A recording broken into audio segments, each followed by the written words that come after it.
اگر متصل ہونا چاہتے ہیں خدا سے تو ہم ڈائریکٹ متصل نہیں ہو سکتے. ہمارے لیے صرف ایک ہی در ہے اور وہ در سیدہ ہے. آپ اگر متصل ہو جائیں جناب سیدہ سے تو آپ کا اتصال ہو جائے گا خدا سے. آج کل کچھ سوال کرتے بھی ہیں اور یہ حقیقت بھی ہے. کچھ کہتے ہیں کہ ہم جب زیادہ یا زہرا کہتے ہیں یا علی کہتے ہیں یا امام زمانہ کو ہم زیادہ پکارتے ہیں، ادریکنی کہتے ہیں، تو ہم خدا سے دور ہو جاتے ہیں. ہم صرف ڈائریکٹ ہم خدا کو کیوں نہ پکاریں؟ یہ کیا ہمیشہ یا علی مدد کہتے رہنا، آپ یا اللہ مدد کہا کریں. اللہ ڈائریکٹ مدد کرتا ہے اور آپ ڈائریکٹ خدا سے ہی مانگا کریں. میں زیارت پہ تھا مشہد میں، وہاں ایک بچہ آیا، جوان تھا، ایرانی. اس نے کہا جی مجھے ایسی کوئی دعا بتائیں جس میں کوئی وسیلہ نہ ہو، کوئی واسطہ نہ ہو، میں نے ڈائریکٹ خدا سے مانگا ہے. تھوڑی دیر تو ہم نے سمجھانے کی کوشش کی تو پتہ چلا وہ سمجھنے کے لیے نہیں ہے، وہ مجھے سمجھانے کے لیے وہاں کھڑا ہے. ٹھیک ہے جی، آپ کی بات ہم نے مان لی. ہم نے کسی چیز کو واسطہ نہیں بنانا، ہم نے سیدھا صرف خدا سے مانگنا ہے. ٹھیک ہے، ڈن ڈن. ٹھیک ہے، کہتا ہاں کاغذ قلم اس نے نکالے، اب مجھے دعا بتاؤ جس میں سیدھا خدا کو پکاروں. لکھ کیوں رہے ہو؟ کیوں، کیا لکھنا چاہتے ہو؟ کہا جی آپ بتائیں دعا جس میں میں سیدھا خدا کو پکاروں. میں نے کہا الفاظ کا سہارا لوگے، الفاظ کا کیوں سہارا لوگے؟ سیدھا خدا کو پکارو نا. الفاظ کا سہارا بھی نہ لو، افکار کا سہارا بھی نہ لو. اگر آپ یا اللہ کہتے ہیں، یہ اسم خدا ہے، ذات خدا تو نہیں ہے نا. آپ اسم خدا کا سہارا آپ نے کیوں لیا؟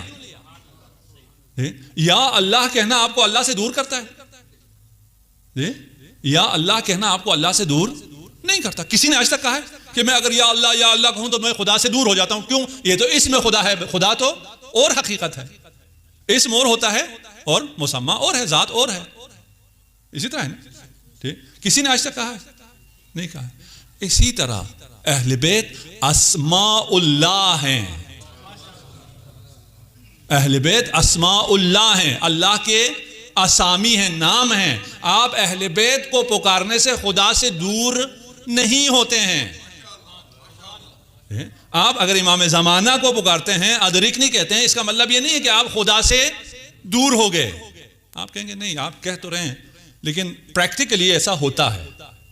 ٹھیک ہے نا. جب میں بہت زیادہ مثلا یا علی مدد کہتا ہوں یا امام زمانہ کہتا ہوں تو میں خدا سے دور ہو جاتا ہوں. پریکٹیکلی ایسا ہوتا ہے اور یہ بات صحیح بھی ہے، ہوتا بھی ہے. بعض کیسز میں ایسا ہوتا ہے. ایسا کیوں ہوتا ہے؟ اس لیے کہ وہ جسے پکار رہا ہے، جسے وہ علی کہہ رہا ہے، جسے وہ سیدہ کہہ رہا ہے، جسے وہ امام زمانہ کہہ رہا ہے، وہ کوئی اور چیز ہے. اس کے اپنے خیال میں کوئی اور چیز ہے، وہ امام نہیں ہے. کیوں؟ اس لیے کہ امام تو باب اللہ ہے، امام معنی حرفی ہے، امام فنا فی اللہ ہے. آپ کے ذہن میں جس امام کا تصور ہے وہ اللہ میں فانی نہیں ہے. اس تک پہنچنے سے آپ خدا تک نہیں پہنچتے ہیں. آپ کے ذہن میں کوئی غلط تصویر ہے.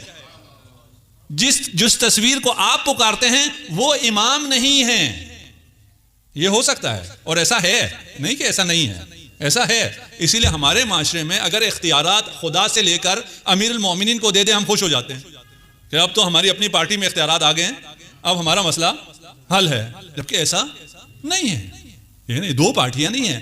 امیر المومنین اور جناب سیدہ فانی فی اللہ ہیں. جس طرح یا اللہ فانی ہے خدا میں، کبھی آپ کے ہاں تصور یہ نہیں آیا کہ یہ یا اللہ مجھے خدا سے روک دے گا. ٹھیک ہے نا. یہ اہل بیت خدا سے آپ کو روکتے نہیں ہیں، خدا تک پہنچاتے ہیں. یہ باب اللہ ہیں، خدا کا دروازہ ہیں. اسی دروازے کے علاوہ خدا تک پہنچا جا سکتا ہی نہیں ہے. خدا نے آپ کو ہدایت دی ہے نا. یہ خدا یہ ہدایت آپ کو ڈائریکٹ دے سکتا تھا یا نہیں دے سکتا؟ دے سکتا تھا. خدا کو نہ جبرائیل کی ضرورت تھی، نہ قرآن کی ضرورت تھی، نہ رسول کی ضرورت تھی، نہ امام کی ضرورت تھی. ان میں سے کسی کی بھی ضرورت نہیں تھی. آپ کے دل میں سیدھا ہدایت نازل کر سکتا تھا، آپ پر سیدھا وحی کر سکتا تھا. لیکن اس نے فیض دیتے ہوئے ان واسطوں کو قرار دیا ہے. ان واسطوں کے بغیر آپ کو فیض نہیں دیا ہے. آپ جب فیض مانگنے جاتے ہو تو ان واسطوں کو ہٹا کر مانگو. آپ ان واسطوں کو ہٹا کر، میں سیدھا آپ سے لیتا ہوں، آپ کے واسطوں کو نہیں مانتا. تو آپ شیطان رجیم کی جماعت میں سے ہو جائیں گے. خدا کو تو مانتا تھا یہ نا, خدا کو مانتا تھا, یہ ان کو نہیں مانا. آدم کون ہوتا ہے اس کو میں نہیں مانتا, میں سیدھا آپ سے لیتا ہوں, یا اللہ مدد. اللہ نے کیا کہا, انکا من الرجیم, تو شیطان رجیم ہے, تو راندہ درگاہ ہے.